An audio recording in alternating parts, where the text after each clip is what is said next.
Assalamualaikum, Rahayu, salam sejahtera untuk kita semua. Om Swastiastu, Namo Buddhaya.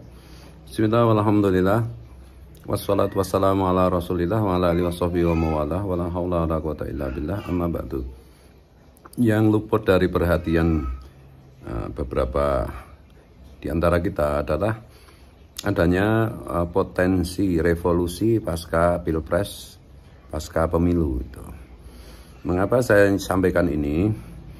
Karena ya ada beberapa fenomena di mana yang pertama adalah bahwa kita itu sudah 25 tahun ya sejak reformasi 98 gitu. Ada semacam siklus 20-an tahun, 25-an tahun untuk dalam tanda petik itu yang sudah di Indonesia itu ada terjadi sesuatu gitu. Dan yang berikutnya adalah adanya fenomena dalam tanda petik itu apa yang disampaikan oleh beberapa pengamat maupun politisi mengenai fenomena regresi demokrasi gitu.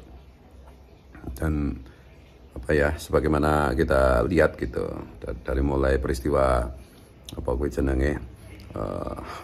pamanku dari MK itu, lagu pamanku dari MK itu viral sampai sekarang ini, maka perlu juga kita antisipasi dengan baik dan semua pihak menahan diri, dan kita mohon kepada Pak Presiden kita, Pak Jokowi yang kita banggakan, yang prestasinya luar biasa, untuk memimpin orkestrasi ini dengan benar. Karena kalau pemilu itu dipersepsikan publik terjadi ketidakadilan, terjadi kecurangan dan yang lain-lain gitu, maka ya hampir bisa dipastikan nanti akan terjadi konsolidasi demokrasi di kalangan anak-anak muda, terutama mahasiswa. Dan jangan pernah remehkan mahasiswa. Meskipun hari ini konsolidasi demokrasi itu belum tampak gitu, karena isunya belum merata gitu. Tapi tentu saja mau pilpres itu mau 1 putaran, mau 2 putaran, adalah bahwa isu-isu regresi demokrasi atau kemunduran demokrasi atau dalam kaitannya dengan pemilu dan pilpres khususnya itu, kalau publik itu punya persepsi yang kuat bahwa terjadi banyak ketidakberesan, ketidakfairan, tidak ada fairness, tidak ada keadilan, ada keberpihakan dan lain-lain, maka itu amat sangat rawan, amat sangat potensial untuk itu yang saya sebut tadi, itu potensi revolusi, dan itu mengerikan gitu. Apa saja yang saya sampaikan itu pada intinya kan saya sedang mewakili diri saya sebagai orang yang disebut Gus atau Kiai atau ulama gitu, yaitu Sayyidul Qaum Khadimuhum. Sayyidnya kaum, pemimpinnya kaum, masyarakat, rakyat itu adalah melayani masyarakat, terutama masyarakat bawah. Karena kalau terjadi revolusi atau reformasi atau sejenis itu, tentu saja yang menjadi korban yang pertama-tama adalah rakyat kecil gitu, bukan elit. Kalau elit tinggal lari aja ke luar negeri, selesai. Tapi tentu saja yang menjadi korban itu rentetan dari peristiwa itu, tentu saja yang menjadi korban adalah rakyat kecil. Dan kemudian adalah negara, posisi kita di mata internasional dan seterusnya, kekuatan asing yang mungkin saja bisa masuk dengan buah kepentingan-kepentingan yang bisa jadi merugikan bangsa dan negara kita gitu.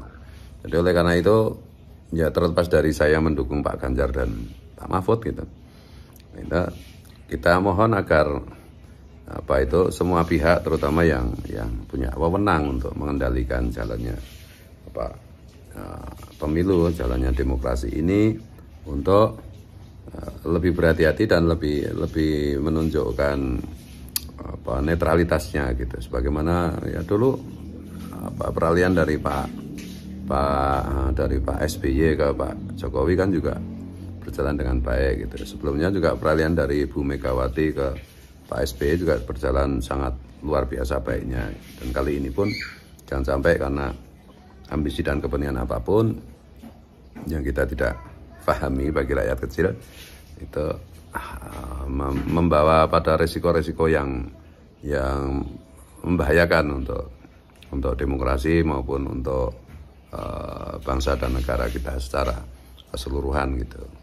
Jadi sekali lagi kita mohon pada semua pihak, wabil khusus pada Pak presiden kita yang prestasinya sudah sangat luar biasa, yang membanggakan kita sebagai simbol demokrasi, simbol rakyat kecil dan seterusnya untuk mengorkestrasi ini dengan